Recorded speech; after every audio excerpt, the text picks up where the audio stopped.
అందరికీ praise దిలాడండి. 1 year Bible completion అనే పవిత్ర ప్రయాణంలో నాతో కలిసి వస్తున్న అందరికీ సుస్వాగతం. ఈరోజు మన ప్రయాణంలో 99వ రోజైన ఏప్రిల్ 9వ తేదీ వాక్యాంశాలు 2వ రాజుల గ్రంథము 10 నుంచి 12 అధ్యాయాలను ప్రార్థనాపూర్వకంగా మొదలు పెడదాం. మా ప్రియ పరలోకపు తండ్రి, మీ జీవ వాక్యంతో మమ్మల్ని మరొకసారి మీ పాదాల దగ్గరకు తీసుకొచ్చినందుకు హృదయమారి వందనాలు. వినగలిగే చెవి, గ్రహించగలిగే హృదయాన్ని మీరు మాకు అనుగ్రహించండి. ఈ వాక్య భాగాలు వింటున్న ప్రతి ఒక్కరి హృదయాల్లోనూ మీ సమాధానాన్ని నింపమని ప్రభువు పేరిట ప్రార్థిస్తున్నాను తండ్రి. ఈ వాక్యాంశాలు నిజంగా మీ హృదయాన్ని స్పర్శించినట్లయితే కామెంట్ బాక్స్లో ఆమెను చెప్పడం మర్చిపోకండి. 2వ రాజుల గ్రంథము 10వ అధ్యాయము. షోమ్రోనులో ఆహాబునకు 70 మంది కుమారులుండిరి.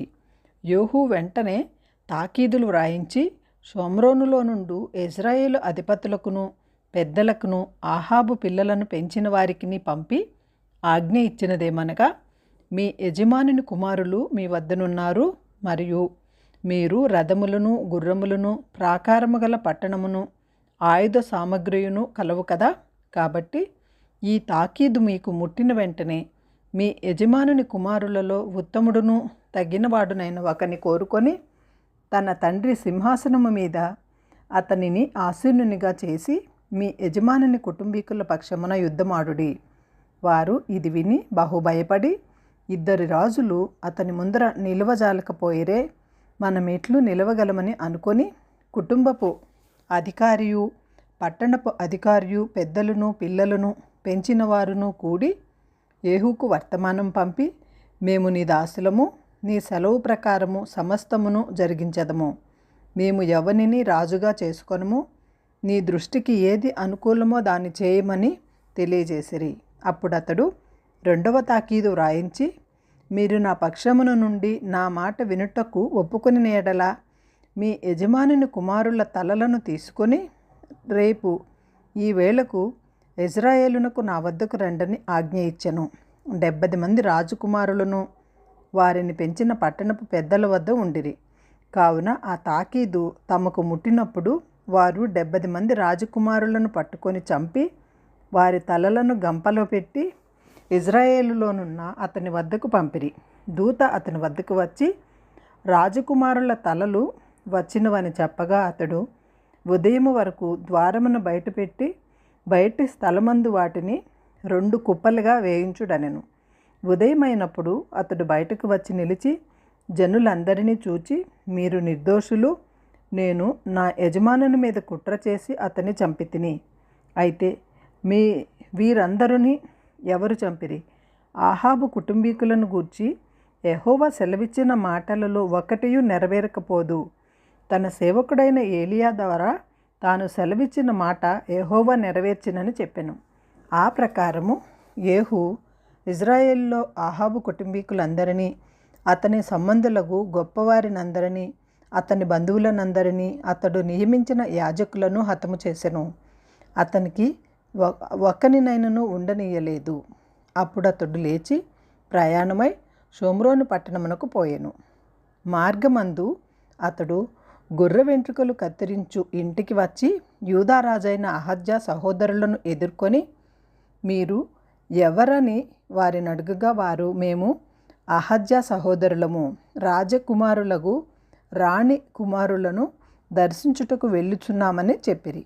వారిని సజీవులుగా పట్టుకునడని అతడు చెప్పగా, వారు వారిని సజీవులుగా పట్టుకొని ఒక్కనినైనను విడువక గొర్రె వెంట్రుకలు కత్తిరించు ఇంటి గోతి దగ్గర 42 చంపిరి. అచ్చట నుండి అతడు పోయి తరువాత తన్ను ఎదుర్కొని వచ్చిన రేకాబు కుమారుడైన యెహోనాదాబును కనుగొని అతనిని కుశల ప్రశ్నలు అడిగి, నీ ఎడల నాకున్నట్టుగా నా ఎడల నీకున్నదా అని అతనిని అడుగగా, యెహోనాదాబు ఉన్నదనెను. అలాగైతే నా చేతిలో చెయ్యి వేయమని చెప్పగా ఇతను చేతిలో చెయ్యి వేసెను.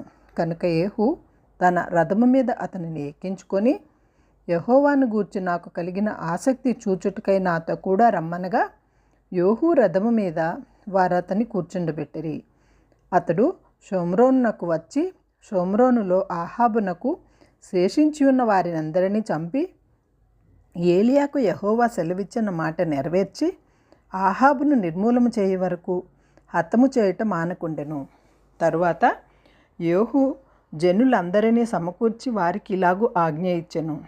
ఆహాబు బయలుదేవతకు కొద్దిగానే పూజ చేసెను. యేహూ అను నేను అధికముగా పూజ చేయబోచున్నాను. కావున ఒక్కడైనను తప్పకుండా బయలు ప్రవక్తలందరినీ, వాని భక్తులందరినీ, వాని యాజకులందరినీ నా వద్దకు పిలువనంపించుడి. నేను బయలునకు గొప్ప బలి అర్పింపబోచున్నాను కనుక రానివాడెవడో వాని బ్రతుకనియకుడని చెప్పెను. అయితే బయలునకు మొక్కు వారిని నాశనము చేయుటకై అతడు ఈ ప్రకారము కపటోపాయము చేసెను. మరియు యేహూ బయలునకు పండుగ నియమింపబడినదని చాటించుడని ఆజ్ఞేయగా వారు అలాగూ చాటించిరి. యేహూ ఇజ్రాయేల్ దేశమంతటిలోనూ ఈ వర్తమానం పంపించగా బయలునకు మ్రొక్కు వారందరూ వచ్చిరి. రానివాడు ఒకడునూ లేడు. వారు వచ్చి బయలు గుడిలో ప్రవేశింపగా ఎచ్చటను చోటు లేకుండా బయలు గుడి ఈ తట్టు నుండి ఆ తట్టు వరకు నిండిపోయెను. అప్పుడు అతడు వస్త్రశాల మీద ఉన్న అధికారిని పిలిచి బయలునకు మ్రొక్కువారికందరికీ వస్త్రములు బయటకు తెప్పించుమని చెప్పగా వాడు తెప్పించెను. యేహూయును రేకాబు కుమారుడైన యెహోనాదాబును బయలు గుడిలో ప్రవేశింపగా యేహూ యెహోవా భక్తులలో ఒకనినైనను అచ్చట నీ వద్ద ఉండనీయక బయలునకు మొక్కువారు మాత్రమే ఉండునట్లు జాగ్రత్త చేయుడని బయలునకు మొక్కువానితో ఆజ్ఞ ఇచ్చెను. బలులను దహన బలులను అర్పించుటకై వారు లోపల ప్రవేశింపగా యేహూ 80 మందిని బయట కావలి ఉంచి, నేను మీ వశము చేసిన వారిలో ఒక్కడైనను తప్పించుకొని పోయిన ఎడల వాని ప్రాణమునకు బదులుగా వాని పోనిచ్చిన వాని ప్రాణము తీతునని వారితో చెప్పి ఉండెను. దహన బలులను అర్పించుట సమాప్తి కాగా యేహూ, మీరు లోపల చొచ్చి ఒక్కడైనను బయటకు రాకుండా వారిని చంపుడని తన కావలి వారితోనూ అధిపతులతోనూ చెప్పగా వారు అందరినీ హతము చేసిరి. పిమ్మట కావలి వారును అధిపతులను వారి బయట వేసి బయలు గుడి ఉన్న పట్టణమునకు పోయి బయలు గుడిలోని నిలుపు విగ్రహములను బయటకు తీసుకుని వచ్చి వాటిని కాల్చివేసిరి. మరియు బయలు ప్రతిమను గుడికి కింద పడగొట్టి దాన్ని పెంట ఇల్లుగా చేసిరి. నేటి వరకు అది అలాగే ఉన్నది. ఈ ప్రకారము యేహూ బయలుదేవతను ఇజ్రాయేలు వారి మధ్య నుండకుండా నాశనము చేసెను. అయితే ఇజ్రాయేలు వారు పాపము చేయుటకు నెబాతు కుమారుడైన యెరోబాము కారకుడైనట్లు యేహూ కూడా అందుకు కారకుడై బేతేలు, దాను అను స్థలములందున్న బంగారు దూడలను అనుసరించుట మానలేదు. కావున యెహోవా యేహూతో ఇలాగు సెలవిచ్చెను, నీవు నా హృదయాలోచన అంతట చొప్పున ఆహాబు కుటుంబీకులకు చేసి నా దృష్టికి న్యాయమైన దాన్ని జరిగించి బాగుగా నెరవేర్చితివి కనుక నీ కుమారులు 4వ తరము వరకు ఇజ్రాయేలు రాజ్య సింహాసనము మీద ఆసీనులగుదురు. అయితే ఇజ్రాయేలు వారు పాపం చేయుటకు కారకుడైన యెరోబాము చేసిన పాపములను యేహూ ఏమాత్రము విసర్జించని వాడై ఇజ్రాయేలీల దేవుడైన యెహోవా నియమించిన ధర్మశాస్త్రమును పూర్ణ హృదయంతో అనుసరించుటకు శ్రద్ధాభక్తులు లేనివాడాయను. ఆ దినములలో యెహోవా ఇజ్రాయేలు వారిని తగ్గించనారంభించెను. హజాయేలు ఇజ్రాయేలు సరిహద్దులలోనున్న యోర్దాను తూర్పు దిక్కున గాదీయులకును రూబేనీయులకును చేరికైన గిలాదు దేశమంతటిలోనూ అర్నోను నది దగ్గరనున్న అరోయేరు మొదలుకొని మనష్షీయుల దేశంలోనూ అనగా గిలాదులోను బాషానులోను వారిని ఓడించెను. యేహూ చేసిన ఇతర కార్యములను గూర్చియు అతడు చేసిన దానినంతటిని గూర్చియు అతని పరాక్రమమును గూర్చియు ఇజ్రాయేలు రాజుల వృత్తాంతముల గ్రంథమందు వ్రాయబడి ఉన్నది. అంతట యేహూ తన పితరులతో కూడా నిద్రించి షోమ్రోనులో సమాధి చేయబడెను. అతని కుమారుడైన యెహోయాహాజు అతనికి మారుగా రాజాయెను. షోమ్రోనులో యేహూ ఇజ్రాయేలును ఏలిన కాలము 28 ఏండ్లు. 2వ రాజుల గ్రంథము 11వ అధ్యాయము. అహజ్యా తల్లి అయిన అతల్య తన కుమారుడు మృతి పొందినని తెలుసుకొని లేచి రాజకుమారులందరినీ నాశనము చేసెను.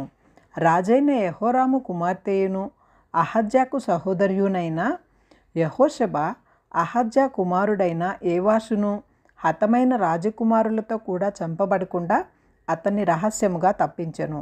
కనుక వారు అతనిని అతని దాదిని పడక గదిలో అతల్యాకు మరుగుగా ఉంచియుండుట చేత అతడు చంపబడకుండెను. అతల్య దేశమును ఏలుచుండగా ఇతడు 6 సంవత్సరములు యెహోవా మందిరమందు దాదితో కూడా దాచబడి ఉండెను.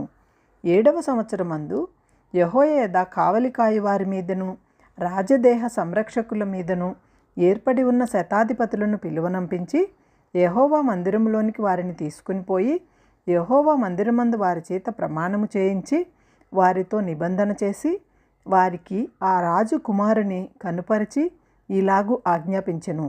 మీరు చేయవలసినదేమనగా విశ్రాంతి దినమున లోపల ప్రవేశించు మీరు 3 భాగములై ఒక భాగము రాజమందిరమునకును కావలి కాయువారై ఉండవలెను.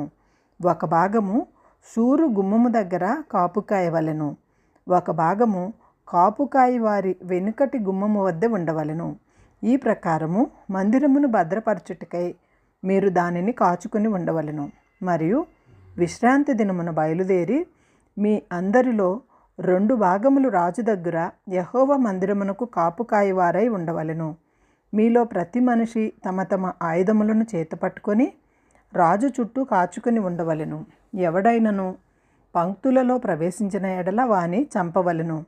రాజు బయలుదేరి సంచరించినప్పుడెల్లా మీరు అతని వద్ద ఉండవలెను. శతాధిపతులు యాజకుడైన యెహోయాదా తనకిచ్చిన ఆజ్ఞలన్నిటి ప్రకారము చేసిరి.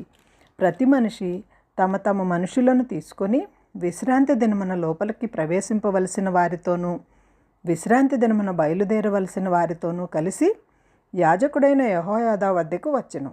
యాజకుడు మందిరములో ఉన్న దావీదు ఈటెలను డాళ్లను శతాధిపతులకు అప్పగింపగా కాపుకాయ వారిలో ప్రతి మనిషి తన తన ఆయుధములను చేతపట్టుకొని బలిపీఠము చెంతను మందిరము చెంతను మందిరము కుడికొన మొదలుకొని ఎడమ కొన వరకు రాజు చుట్టూ నిలిచి ఉండిరి. అప్పుడు యాజకుడు రాజకుమారుని బయటకు తోడుకుని పోయి అతని తల మీద కిరీటం పెట్టి ధర్మశాస్త్ర గ్రంథమును అతని చేతికిచ్చిన తరువాత వారు అతన్ని పట్టాభిషిక్తునిగా చేసి చప్పట్లు కొట్టి రాజు చిరంజీవి అగునుగాక అని చాటించిరి. అతల్య కాపుకాయవారును జనులను కేకులు వేయగా విని యెహోవా మందిరమందున్న జనుల దగ్గరకు వచ్చి రాజు ఎప్పటి మర్యాద చొప్పున ఒక స్తంభము దగ్గర నిలుచుటయు అధిపతులకు బాకా ఊదువారును రాజునొద్ద నిలుచుటయు దేశపు వారందరూ సంతోషించుచు శృంగధ్వని చేయుటయు చూచి తన వస్త్రములను చింపుకొని ద్రోహము ద్రోహము అని కేకలు వేయగా యాజకుడైన యెహోయాదా సైన్యములోనికి శతాధిపతులకు యెహోవా మందిరమందు ఆమెను చంపకూడదు, పంక్తుల బయటకి ఆమెను వెళ్ళగొట్టుడి, ఆమె పక్షపు వారిని ఖడ్గము చేత చంపుడని ఆజ్ఞ ఇచ్చను కనుక రాజమందిరములోనికి గుర్రములు చొచ్చు మార్గమున ఆమెకు దారి ఇచ్చిరి. ఆమె వెళ్ళిపోగా వారు ఆమెను అక్కడ పట్టుకొని చంపిరి. అప్పుడు యెహోయాదా జనులు యెహోవా వారని ఆయన పేరిట రాజుతోనూ జనులతోనూ నిబంధన చేయించెను. మరియు అతడు రాజు పేరిట జనులతో నిబంధన చేయించెను. అప్పుడు దేశపు జనులందరూ బయలుగుడికి పోయి దానిని పడగొట్టి దాని బలిపీఠములను ప్రతిమలను చిన్నాభిన్నములు చేసి బయలునకు యాజకుడైన మత్తానును బలిపీఠముల ముందర చంపించి వేసిరి. మరియు యాజకుడైన యెహోయాదా యెహోవా మందిరమును కాచుకొనుటకు మనుష్యులను నియమించెను. అతడు శతాధిపతులను అధికారులను కాపుకాయవారిని దేశపు జనులందరినీ పిలిపింపగా వారు యెహోవా మందిరములోనున్న రాజును తీసుకొని కాపుకాయవారి గుమ్మపు మార్గమున రాజనగరునకును రాగా రాజు సింహాసనం మీద ఆసీనుడాయెను. మరియు వారు రాజనగరు దగ్గర అతల్యాను ఖడ్గము చేత చంపించిన తరువాత దేశపు జనులందరూ సంతోషించిరి. పట్టణమును నిమ్మళముగా ఉండెను. యేవాషు ఏలనారంభించినప్పుడు అతడు 7 ఏండ్లవాడు. 2వ రాజుల గ్రంథము 12వ అధ్యాయము. యేహూ ఏలుబడిలో 7వ సంవత్సరమందు యేవాషు ఏలనారంభించి యెరూషలేములో 40 సంవత్సరములు ఏలెను. అతని తల్లి బెయేర్షెబా సంబంధురాలైన జిబ్యా. యాజకుడైన యెహోయాదా తనకు బుద్ధి నేర్పువాడై ఉండి దినములన్నిటిలోనూ యోవాషు యెహోవా దృష్టికి అనుకూలముగానే ప్రవర్తించెను. అయితే ఉన్నత స్థలములు కొట్టివేయబడక నిలిచెను. జనులు ఇంకనూ ఉన్నత స్థలములందు బలులు అర్పించుచు ధూపము వేయిచూ ఉండిరి. యోవాషు యాజకులను పిలిపించి యెహోవా మందిరములోనికి తేబడుదు ప్రతిష్ఠిత వస్త్రముల విలువను అనగా జనసంఖ్య దాఖలా వేయబడిన జనులు తెచ్చిన ద్రవ్యమును వంతు చొప్పున ప్రతి మనిషికి నిర్ణయమైన ద్రవ్యమును స్వేచ్ఛ చేత ఎవరైనను యెహోవా మందిరంలోనికి తెచ్చిన ద్రవ్యమును యాజకులలో ఒక్కొక్కడు తనకు నెలవైన వారి వద్ద తీసుకొని మందిరము ఎచ్చటెచ్చట శిథిలమై ఉన్నదో అచ్చట నెల్ల దానిని బాగు చేయింపవలెనని ఆజ్ఞ ఇచ్చెను. అయితే యోవాషు ఏలుబడిలో 23వ సంవత్సరం వరకు యాజకులు మందిరము యొక్క శిథిలమైన స్థలములను బాగు చేయకయే ఉండిరి. కనుక యోవాషు యాజకుడైన యెహోయాదాను మిగిలిన యాజకులను పిలిపించి, మందిరంలో శిథిలమైన స్థలములను మీరెందుకు బాగు చేయకపోతిరి? ఇకను మీ మీ నెలవైన వారి వద్ద ద్రవ్యము తీసుకొనక మందిరములో శిథిలమైన స్థలములను బాగు చేయుటకై మీరు అంతకుముందు తీసుకుని దానిని అప్పగించుడని ఆజ్ఞ ఇచ్చి ఉండెను. కాబట్టి యాజకులు మందిరములో శిథిలమైన స్థలములను బాగు చేయుట మా వశములో లేదు కనుక జనుల వద్ద ద్రవ్యము ఇక తీసుకొనమని చెప్పిరి. అంతటా యాజకుడైన యెహోయాదా ఒక పెట్టెను తెచ్చి దాని మూతకు బెజ్జము వేసి బలిపీఠము దగ్గరగా యెహోవా మందిరములో ప్రవేశించు వారి కుడిపార్శ్వమందు దాని నుంచగా ద్వారము కాయు యాజకులు యెహోవా మందిరంలోనికి వచ్చిన ద్రవ్యమంతయు అందులో వేసిరి. పెట్టెలో ద్రవ్యము విస్తారముగా ఉన్నదని వారు తెలియజేయగా రాజు యొక్క ప్రధానమంత్రియును ప్రధాన యాజకుడును వచ్చి యెహోవా మందిరమందు దొరికిన ద్రవ్యము లెక్కచూచి సంచులలో ఉంచిరి. తరువాత వారు ఆ ద్రవ్యమును తూచి యెహోవా మందిరపు కాపరులకు అనగా పని చేయించు వారికి అప్పగించిరి. వీరు యెహోవా మందిరమందు పనిచేసిన కంసాలులకును శిల్పకారులకును కాసి పని వారికిని రాతి పని వారికిని యెహోవా మందిరమందు శిథిలమైన స్థలములను బాగు చేయుటకు మ్రానులనేమి చెక్కబడిన రాళ్లనేమి కొనుటకును మందిరము బాగు చేయుటలో అయిన ఖర్చు అంతటిని ఆ ద్రవ్యము ఇచ్చుచూ వచ్చిరి. యెహోవా మందిరమునకు వెండి పాత్రలైనను కత్తెరలైనను గిన్నెలైనను బాకాలైనను బంగారు పాత్రలైనను వెండి పాత్రలైనను చేయబడలేదు. కానీ మరమ్మతు పనిచేయ వారికి మాత్రము ఆ ద్రవ్యము ఇచ్చి యెహోవా మందిరమును మరలా బాగు చేయించిరి. మరియు పనివారికిచ్చుటకై ఆ ద్రవ్యము అప్పగింత పెట్టుకొనిన వారు నమ్మకస్తులైన వారి చేత లెక్క అడగలేదు. అపరాధ పరిహారార్థ బలుల వలన పాప పరిహారార్థ బలుల వలన దొరికిన సొమ్ము యెహోవా మందిరంలోనికి తేబడలేదు, అది యాజకులదాయను.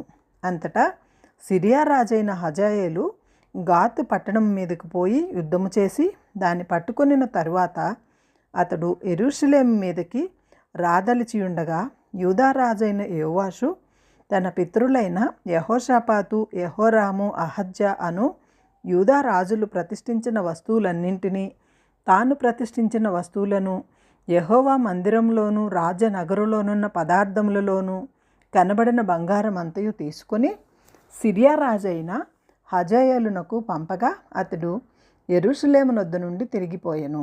యోవాషు చేసిన ఇతర కార్యములను గూర్చియు అతడు చేసిన దానినంతటిని గూర్చియు యూదా రాజుల వృత్తాంతముల గ్రంథమందు వ్రాయబడి ఉన్నది.